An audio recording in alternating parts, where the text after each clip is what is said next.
Grazie Presidente. Gentili colleghi, l'atto che ci apprestiamo ad esaminare, il bilancio consolidato relativo al 2019, è un atto importante che espone la situazione patrimoniale, finanziaria e il risultato economico di una pluralità di società e di enti visti come un'unica azienda. Con questo strumento dunque si supera il limite rappresentato dalle distinte personalità giuridiche dei diversi soggetti e le singole società vengono assimilate ad un'unica grande azienda. Consente quindi di ottenere una visione complessiva dell'attività svolta e diviene lo strumento informativo primario del gruppo, sia verso i terzi che ai fini di controllo. Il passaggio dunque è certamente di natura tecnica, proponendo la discussione attorno a singoli atti contabili, i bilanci degli enti e delle partecipate, peraltro già validamente approvati dai rispettivi organismi dirigenti, ma rappresenta anche, proprio per la capacità che ha di offrire una visione organica delle attività del gruppo, un interessante strumento di gestione e di valutazione. Non ripeterò molte delle informazioni tecniche che ha già puntualmente fornito il Presidente Sandonà, ma cercherò di inquadrare in questa correlazione alcuni elementi che spero siano utili per la discussione dell'Aula. Nel senso che, al netto delle risultanze formali che recepiamo con questa proposta di deliberazione amministrativa, credo che la discussione che dobbiamo affrontare oggi debba concentrarsi sulle implicazioni di natura amministrativa e quindi politica di questo provvedimento. Il bilancio consolidato è un documento contabile a carattere consuntivo che rappresenta il risultato economico, patrimoniale e finanziario del gruppo Regione del Veneto. Dal 2017, a conferma dell'importanza dello strumento, la sua redazione è divenuta un obbligo normativo, proprio perché l'esigenza del consolidamento dei bilanci tra Regione e gestioni esternalizzate diviene fondamentale sia per ragioni di natura gestionale che informativa. In primo luogo, questo strumento è funzionale al rispetto in termini di effettività dei vincoli della finanza pubblica. Da questo punto di vista, la definizione precisa e puntuale del perimetro di consolidamento diviene elemento sostanziale nella valutazione. Su questo il tavolo tecnico ha indubbiamente operato negli anni un progressivo ampliamento che giudichiamo positivamente e che ci consente oggi di poter ragionare attorno alle risultanze di bilancio consolidato riferito ad un insieme di soggetti correttamente valutato a nostro giudizio. Entrano nel gruppo amministrazione pubblica la capogruppo Regione del Veneto, il cui bilancio è costituito dal consolidamento di Giunta e Consiglio, 18 enti strumentali controllati al 100%, 11 enti strumentali partecipate, 18 società a partecipazione diretta ed indiretta. Rispetto a questa composizione è stata individuata una soglia di rilevanza che ha portato ad escludere dall'effettivo perimetro di consolidamento 10 enti strumentali, una società a partecipazione diretta e 4 società a partecipazione indiretta. In conclusione di questo processo, dunque, il numero di soggetti consolidati, compresa la Regione, è di ben 28, di cui 8 società a partecipazione diretta, 5 controllate al 100%, 19 enti strumentali, 18 dei quali controllati integralmente dalla Regione. Il risultato economico del gruppo è positivo e deriva principalmente dall'insieme delle attività tipiche svolte dalla Regione e dalle società. La Regione apporta oltre l'80% dei ricavi provenienti dalla gestione tributaria, mentre sul versante dei costi la parte maggioritaria è rappresentata dai trasferimenti della Regione verso terzi, in particolare il sistema sanitario regionale. La maggioranza dei soggetti presenta risultati di esercizio positivi, in particolare Veneto Lavoro grazie ai contributi straordinari dello Stato per 30 milioni legati alla riorganizzazione dei centri per l'impiego, e l'incidenza dei rapporti con la capogruppo è sempre significativa. La seconda ragione per la quale questo strumento è fondamentale nella gestione amministrativa riguarda la verifica di bilanci di enti e società ai quali è affidata la gestione di importanti servizi pubblici per cittadini e imprese. Se scusate colleghi, se c'è tanto da parlare vi accomodate un attimo fuori e poi parlate. Prego. Grazie, Camani. Presidente. Ci sono alcune funzioni strategiche principalmente affidate all'esterno, in particolare la mobilità e i trasporti, con CAV, Veneto Strade, Infrastrutture Venete e Sistemi Territoriali, e le funzioni collegate allo sviluppo, al sostegno e all'innovazione del sistema produttivo veneto, con Veneto Acqua, Veneto Innovazione, Veneto Sviluppo e Avepa. Si tratta di società costituite interamente o partecipate dalla Regione, costituite per lo svolgimento di attività e servizi inerenti allo sviluppo economico e sociale che per natura non possono essere delegate ad enti locali e espletate avvalendosi degli uffici regionali. Ora, la scelta di affidarsi a società a partecipazione pubblica per questo tipo di funzione è strettamente correlata all'idea dello Stato imprenditore, idea alla base anche della riforma sanitaria cosiddetta azienda zero, che si è tradotta nell'esternalizzazione delle attività tipiche degli apparati amministrativi. Questo fenomeno è avvenuto e avviene progressivamente in questa regione e riguarda diverse società del gruppo. Penso, per fare un paio di esempi, a Veneto Acque, società in house controllata a partecipazione diretta, di cui la Regione del Veneto detiene il 100% delle azioni, a cui è delegata principalmente la pianificazione regionale in maniera di infrastrutture acquedottistiche,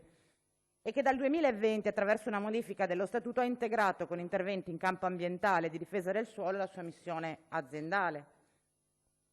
Ma penso anche a Veneto Innovazione, anch'essa società in house controllata a partecipazione diretta, che ha progressivamente ampliato la sfera di competenza anche alla promozione del sistema economico veneto, includendo anche quella prettamente turistica, contribuendo addirittura alla realizzazione del piano turistico annuale del 2019. Il ricorso allo schema societario dunque soddisfa certamente l'esigenza di alleggerire il bilancio pubblico in senso stretto e la scelta di attivare società a totale partecipazione pubblica deriva dalla convinzione di poter conseguire migliori risultati in termini di efficienza ed economicità attraverso l'utilizzo di una forma organizzativa che si fonda sul fine di lucro, sebbene ovviamente inquadrata dentro obblighi statutari coerenti con gli obiettivi di politica regionale e che per di più non rappresenta le rigidità tipiche delle amministrazioni pubbliche. Naturalmente questo schema comporta la necessità di conciliare le modalità organizzative tipiche delle società con l'interesse pubblico da realizzare. In questo senso è fondamentale che l'attività delle società a partecipazione pubblica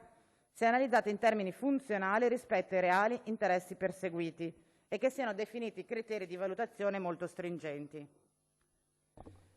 Da questo punto di vista è chiaro che il bilancio consolidato, come è stato proposto in questa sede, quindi a consuntivo e all'inizio di una nuova legislatura, rappresenta uno strumento limitato in termini proattivi e l'analisi può semplicemente limitarsi ad una sorta di presa d'atto, essendo a nostro giudizio assolutamente insufficiente l'analisi prodotta in relazione alla programmazione del DEF ed essendo decisamente inadeguati gli indicatori presentati. Ridurre il giudizio di coerenza tra programmazione regionale e attività svolta ad un indice percentuale discrezionale